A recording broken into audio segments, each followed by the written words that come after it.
Hey guys, Assalamualaikum. It's me Nina and welcome back to Nina Story. Sebelum Nina mulakan cerita, Nina nak warning dulu kepada korang yang suka makan bila tengok video Nina. Sebabnya video yang Nina nak ceritakan kali ni agak disgusting sikit. Tapi kalau korang tak kisah, korang boleh teruskan je makan, okay? Untuk cerita kali ni, Nina akan ceritakan tentang sejarah kelam pembuatan sabun. Kalau korang kata, alah sabun je pun kan, nak geli apanya? Tapi kan sebenarnya sabun ni dibuat dari manusia ataupun mangsa-mangsa yang dah dibunuh.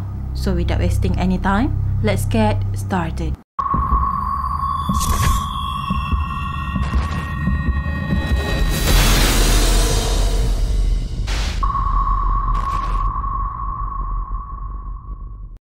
Cerita ni dah jadi lama dah, sekitar abad ke-20, iaitu pada Perang Dunia yang Kedua. Jadi ada seorang wanita yang dikenali sebagai Leonarda yang merupakan seorang pembuat sabun di Itali pada masa tu. Apa yang dia buat, dia perangkap mangsa-mangsa dia untuk datang ke rumah dia dan diorang ni telah dibunuh kemudian dijadikan sebagai bahan untuk membuat sabun dan juga kek. Tapi mangsa dia tak ramai pun, dalam 3 orang je, tapi semuanya adalah perempuan. Bagi Nina, apa yang dia buat tu agak ekstrim tau. So cerita ni bermula pada awal abad ke-20-an macam tu. Jadi Leonarda ni dia telah berkahwin dan telah pregnant sebanyak 17 kali. Dalam banyak-banyak pregnancies dia tadi, dia telah gugur sebanyak 3 kali dan 10 orang anak dia telah meninggal masa diorang ni masih lagi kecil. So tinggallah 4 orang lagi anak dia yang hidup sihat. Kemudian pada tahun 1939 macam tu, anak sulung dia ataupun anak kesayangan dia yang bernama Pensardi beritahu dekat mak dia yang dia nak join tentera. Biasalah pada masa tu kan zaman berperang-perang, jadi biasanya anak lelaki ni akan join tentera lah untuk berbakti kepada negara diorang. Dan dikata bermula daripada sinilah benda-benda yang tak best mula terjadi. Siapa sebenarnya Leonarda dan apa yang terjadi lepas tu? Leonarda telah lahir pada 18 April pada tahun 1894 di Bandar Montella, Itali. So dikatakan sejak dia ni daripada kecil lagi dia ni dah ada kehidupan yang gelap. Masa dia remaja, dia pernah cuba untuk tamatkan hidup dia sebanyak 2 kali. Sampailah dia berkahwin dengan seorang lelaki yang bernama Raffaelli pada tahun 1917. Perkahwinan diorang ni sebenarnya ada masalah sikit sebabnya mak Leonarda ni dia tak berapa suka dengan anak perempuan dia, iaitu Leonarda lah. Lepas tu mak dia ni selalulah kutuk dia dan juga perkahwinan diorang. Kemudian pada tahun 1927, Leonarda ni telah ditangkap atas tuduhan penipuan. Lepas dia dibebaskan daripada penjara, dia pun telah berpindah dengan family dia ke tempat yang lain. Jadi tempat tinggal dia yang baru ni sebenarnya tak adalah jauh sangat dengan tempat tinggal dia yang lama. Kemudian pada 23 Julai tahun 1930, tiba-tiba terjadi gempa bumi yang agak teruk dan kuat dalam sejarah Itali pada masa tu. So Leonarda tadi adalah salah seorang mangsa lah daripada beribu-ribu mangsa gempa bumi yang terlibat pada masa tu. Disebabkan macam-macam masalah yang menimpa dia, dia pregnant pun gugur. Lepas tu mak dia pun selalu sumpah-sumpah dia. Jadi satu hari tu dia decide lah untuk pergi jumpa tukang tilik nasib. Sebab dia rasa hidup dia ni macam malang sangat, semua benda macam ada yang tak kena. So dia pun jumpa lah dengan seorang tukang tilik nasib untuk tengok nasib dia dan juga minta pandangan. And then tukang tilik tu pun tengoklah tangan dia dan dia kata, sebelah kanan awak saya boleh nampak penjara dan sebelah kiri adalah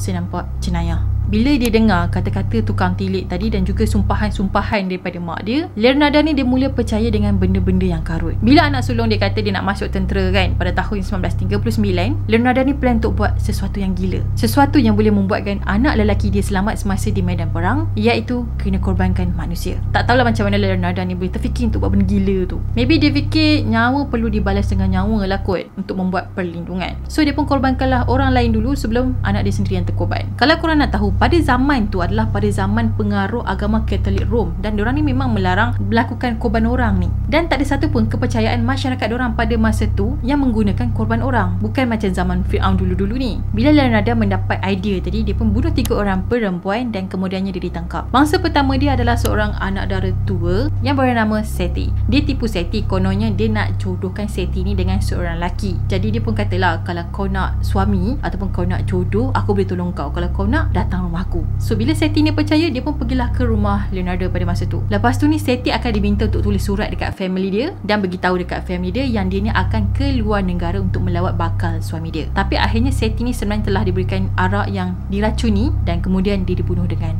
kapak. And then Seti ni akan dipotong kepada 9 bahagian dan darah dia telah dikumpul dalam besen guys. Leonarda tadi akan masukkan bahagian-bahagian yang dia potong tu ke dalam sebuah periuk, dan dalam periuk yang sama dia akan masukkan 7 kilo soda kaustik, iaitu bahan-bahan membuat sabun. And then dia akan kacau-kacau bubur tadi tu sampailah bubur tu jadi warna yang gelap dan pekat. Lepas tu dia akan tuangkan adunan tadi tu ke dalam baldi untuk disejukkan. Manakala darah tadi tu pula dia akan tunggu sampai darah tu beku, and then dia akan keringkan ke dalam oven. Lepas tu dia akan mixkan dengan tepung, gula, coklat, susu, mentega dan uli menjadi satu bahan. Korang tahu tak bahan-bahan tadi tu dia buat apa? Sebenarnya dia buat kek dan hidangkan kepada tetamu-tetamu yang datang ke rumah dia. And the worst part adalah tetamu dia makan sebab ya memang dia orang tak tahu dan dia sendiri memakan kek tu. Bukan tu je, Leonardo ni juga telah mengambil duit simpanan Seti sebanyak $332. Jadi duit tu dia dapat sebagai bayaran dia tolong Seti ni untuk mencari jodoh. Pada 9 September tahun 1940, Leonardo ni jumpa pula mangsa dia yang kedua bernama Sophie.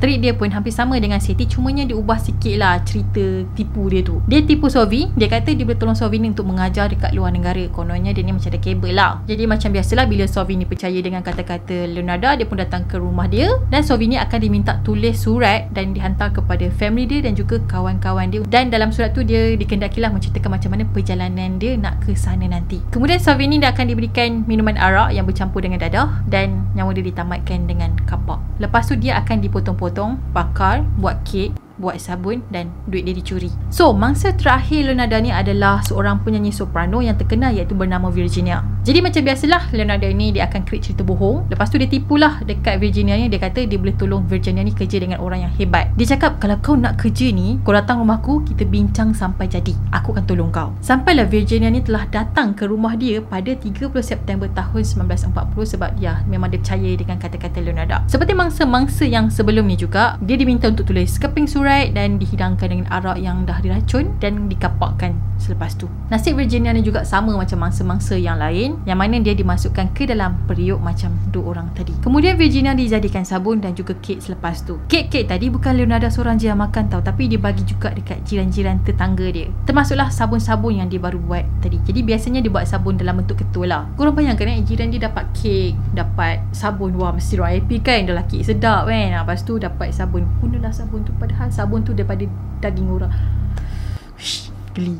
Korang tahu tak apa yang paling worst dalam part ni? Leonardo ni mengaku yang daging Virginia ni lagi manis berbanding dua orang tadi. Yelah sebab setiap kali kek-kek yang dia buat tu memang dia makan kan. Jadi dia kata dalam ketiga-tiga orang ni, Virginia lah dia punya daging tu lagi manis. Bila Virginia hilang, kakak ipar Virginia ni jenis yang caring dan ambil berat pasal adik ipar dia kan. So dia risau bila dia tahu Virginia ni tak balik ke rumah dan dia tak percaya dengan surat yang dia dapat dari Virginia. Dikatakan kakak ipar dia ni nampak adik dia tu masuk ke dalam rumah Leonardo pada malam tu. Kemudian kakak dia pun buat report polis dan mengatakan yang Virginia ni dah pun hilang. Bila polis dah dapat report, diorang pun teruslah ke rumah Leonardo untuk membuat siasatan. Tapi Leonardo memang dia tak mengakulah. Dia kata apa yang dia buat tu tak salah dan apa yang dia buat tu juga adalah demi anak dia. Polis pun psycho lah Leonardo dibalik dan kaitkan dengan anak dia pula. So akhirnya Leonardo ni dia mengaku bersalah dan dibuat semua tu. Kemudian dia pun telah ditangkap dan telah dijatuhkan penjara selama 33 tahun. So apa yang terjadi pada masa tu dikatakan tepat dengan ramalan tukang tilik Romani pada masa dulu, yang mana tangan kanan dia penjara, tangan kiri dia jenayah kan. So dikatakan ramalan tukang tilik tu tepat. Pada 15 Oktober tahun 1970, akhirnya Leonardo ni telah meninggal disebabkan pendarahan dalam otak semasa dia berusia 79